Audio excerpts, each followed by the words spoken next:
జూబ్లీహిల్స్ ఉప ఎన్నిక ప్రశాంతంగా ముగిసింది. 14న రిజల్ట్ అనౌన్స్ చేయనున్నారు. ఎవరి భవితవ్యం ఏంటనేది ఆ రోజే తేలనుంది. ఇక ఉదయం నుంచి జూబ్లీహిల్స్ లో ప్రముఖులు ఓటేశారు. ఇటు అభ్యర్థులు సైతం అన్ని బూత్లను కవర్ చేస్తూ పోలింగ్ సరళిని తెలుసుకున్నారు.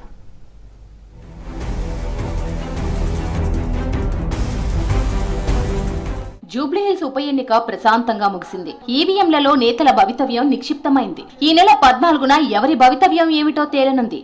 ఇన్ని రోజులు హోరాహోరీగా సాగిన ప్రచారాల్లో ప్రజల్ని ఎవరు ఆకర్షించారనేది తేలనుంది. అన్ని డివిజన్ల నుంచి ఈవీఎంలను కోట్ల విజయభాస్కర్ రెడ్డి ఇండోర్ స్టేడియానికి తరలించారు. అక్కడ 3 అంచెల భద్రత ఏర్పాటు చేశారు. ఎల్లుండి అభ్యర్థుల అందరి సమక్షంలో ఓట్ల కౌంటింగ్ ప్రారంభించనున్నారు.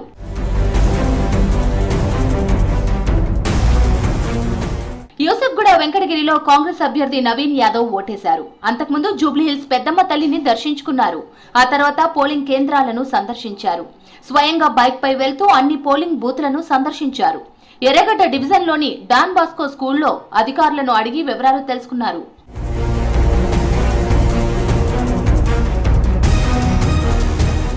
ఉదయం జూబ్లీహిల్స్ లో ప్రముఖులు ఓటేశారు. సోమాజిగూడలోని పోలింగ్ బూత్ లో ఓటేశారు బీఆర్ఎస్ అభ్యర్థి మాగంటి సునీత గోపీనాథ్. షేక్పేట్లోని పలు పోలింగ్ బూత్లను విజిట్ చేశారు బీజేపీ అభ్యర్థి దీపక్ రెడ్డి. శ్రీనగర్ కాలనీలోని నాగార్జున నగర్ లో దీపక్ రెడ్డి ఓటేశారు. Yousufguda division Venkatagiri polling booth లో ఓటు హక్కు వినియోగించుకున్నారు ఐపీఎస్ అధికారులు. మాజీ DGP Jitender, additional DG intelligence Vijay Kumar, additional DG admin personnel Anil Kumar, cyber security director Shikha Goyal ఓట్లేశారు. షేక్పేట్ డివిజన్ లోని Wali school polling booth number 31లో ఓటేశారు అసెంబ్లీ సెక్రటరీ నరసింహాచార్యులు.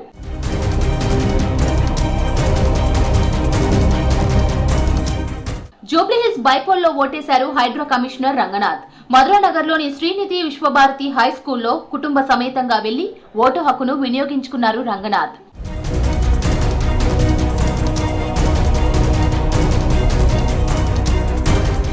జూబ్లీహిల్స్ నియోజకవర్గం షేక్పేట్ డివిజన్లోని ఇంటర్నేషనల్ స్కూల్ బూత్ నెంబర్ 28లో ఓటు హక్కు వినియోగించుకున్నారు సినీ దర్శకుడు ఎస్ఎస్ రాజమౌళి.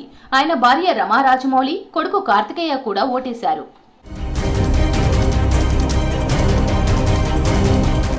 ఓటు వేయడానికి షేక్పేటలో పోలింగ్ కేంద్రానికి వెళ్లారు పసిపిల్ల తల్లి. చిన్నారి ఏడవడంతో జూబ్లీహిల్స్ పోలీస్ స్టేషన్ కు చెందిన మహిళా కానిస్టేబుల్ పాపను ఎత్తుకున్నారు. చిన్నారిని కాసేపు ఆడించారు. మహిళా కానిస్టేబుల్ ఆడించగానే పసిపాప నిద్రపోయింది. ఓటు వేయడానికి సహకరించిన మహిళా కానిస్టేబుల్ కు ధన్యవాదాలు తెలిపారు చిన్నారి తల్లి.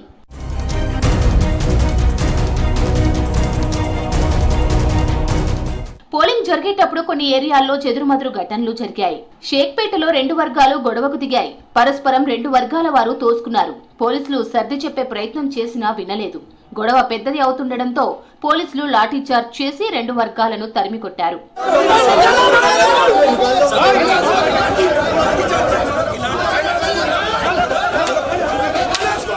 యూసఫ్గూడ కాంగ్రెస్ ఆఫీస్ ఎదుట ఉద్రిక్తత చోటు చేసుకుంది. దొంగ ఓట్లు వేస్తున్నారంటూ బీఆర్ఎస్ అభ్యర్థి సునీత ధర్నా చేపట్టారు. ఈ సందర్భంగా కాంగ్రెస్ బీఆర్ఎస్ కార్యకర్తల మధ్య తోపులాట జరిగింది. కాంగ్రెస్ ఆఫీస్ ఎదుట ఎలా ధర్నా చేస్తారంటూ నేతలు ఆగ్రహం వ్యక్తం చేశారు.